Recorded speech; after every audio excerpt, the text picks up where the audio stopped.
Bismillahirrahmanirrahim. Al-hadithu hadi wa isyruna. Hadis ke-21 an Ibni Abbas radhiyallahu ta'ala anhuma.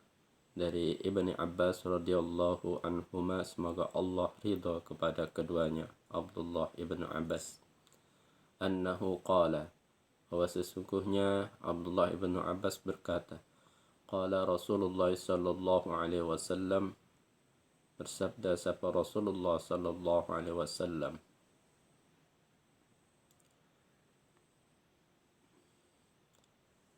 man adkhala ala qalbi akhihi al-muslimi farhan wa sururan, barang siapa yang memasukkan ala qalbi akhihi, kepada hati saudaranya, memasukkan apa? Farhan wa sururan.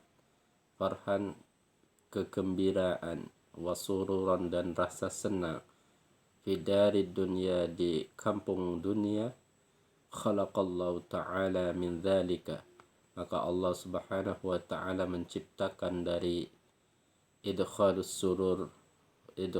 farhan wa surur itu malaikat, seorang malaikat, yadfa'u anhu, yang mana malaikat itu menolak, anhu, dari seorang hamba, al-afati, kepada penyakit-penyakit, kepada fa'idha kana, dan apabila ada siapa abadun, siapa man, yaumal qiyamati, pada hari kiamat, ja'a, datang, ma'ahu, bersama man, ja'a, datang siapa malaikat, ma'ahu, bersama man, qarinan, sebagai teman, fa'idha marra bihi, dan apabila lewat siapa man, bihi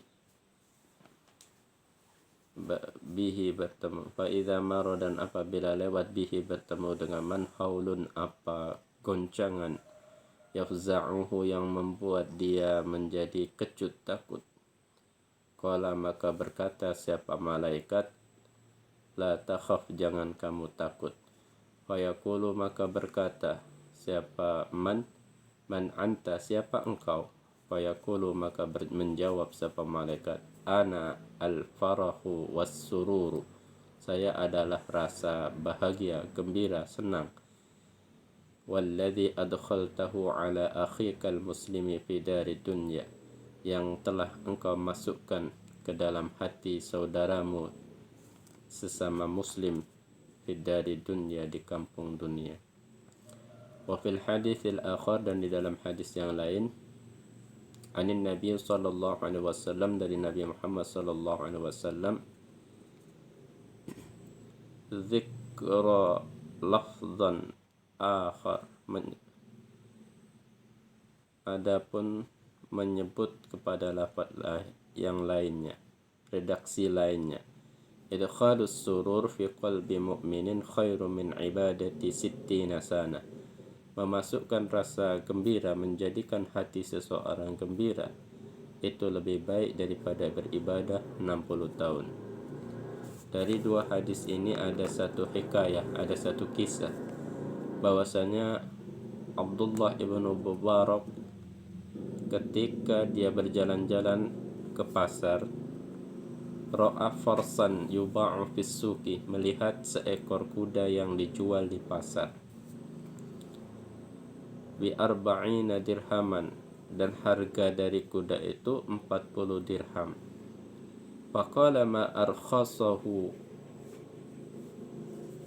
maka berkomentar Abdullah bin Mubarak, ma arkhasahu, sangat murah kuda ini.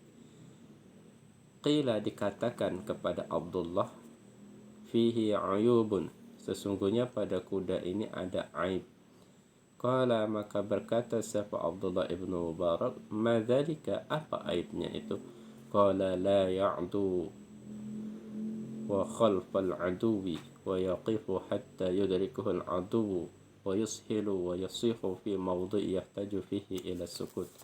Kuda ini adalah kuda yang apabila digunakan untuk berperang, dipacu kuda ini agar berlari agar tidak dikejar sama musuh, tapi kuda ini nambah tidak mau berlari kencang sehingga musuh dapat menjangkaunya. Dan kuda ini apabila disuruh diam, ketika posisi dia dibutuhkan untuk diam, namun kuda ini nambah meringkik dengan kencangnya. Inilah aibnya. Maka ketika mendengar aib itu, berkatalah Abdullah ibnu Mubarak, ini amat mahal kuda ini kalau dijual 40 dirham. Maka pergilah meninggalkan penjual kuda itu.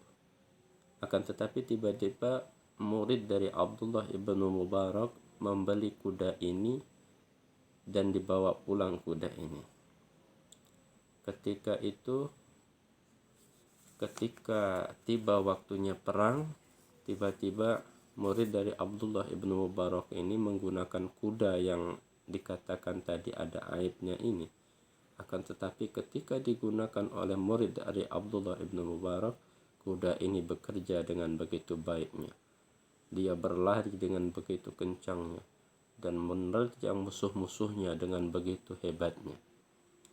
Melihat kejadian ini, Abdullah ibnu Mubarak mendatangi muridnya dan bertanya, "Wahai muridku, tidakkah engkau meneliti ketika membeli kuda ini bahwa sesungguhnya kuda ini memiliki aib?"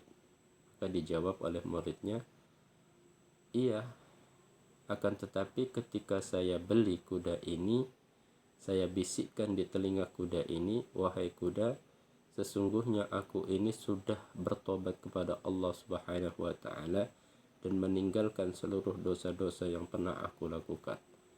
Oleh karena itu, tinggalkanlah aib-aib yang ada pada dirimu karena tobatnya aku kepada Allah Subhanahu wa taala." Maka ketika mendengarkan bisikan itu, sang kuda pun mengangguk 3 kali dan dia mau menurut perintah pemilik kuda itu karena memang pemilik kuda itu sudah bertobat kepada Allah Subhanahu wa taala. Dari sini jelas bahwa aib yang ada pada kuda itu bukanlah akibat dari aib kuda itu sendiri, akan tetapi aib yang ada pada kuda ini diakibatkan dari sahibul qarah, pemilik kuda. Kalau yang menunggangi kuda itu orang soleh, maka kuda pun akan bekerja dengan baik. Akan tetapi kalau kuda ini ditunggangi oleh orang-orang zalim, orang-orang kafir, maka kuda ini akan melaknat dia dan bekerja dengan tidak baik. Hal ini sebagaimana firman Allah Subhanahu wa taala, "Ala la'natullahi 'alal zalimin." Ingatlah bahwa laknat Allah itu untuk orang-orang yang zalim. Karena memang Allah itu melaknat kepada orang-orang zalim, maka seluruh makhluk-makhluk Allah yang ada di dunia ini pun ikut melaknatnya. Dan kuda ini termasuk makhluk Allah yang melaknat kepada penunggangnya apabila penunggangnya itu orang kafir atau orang-orang zalim. Wallahu a'lam bishawab.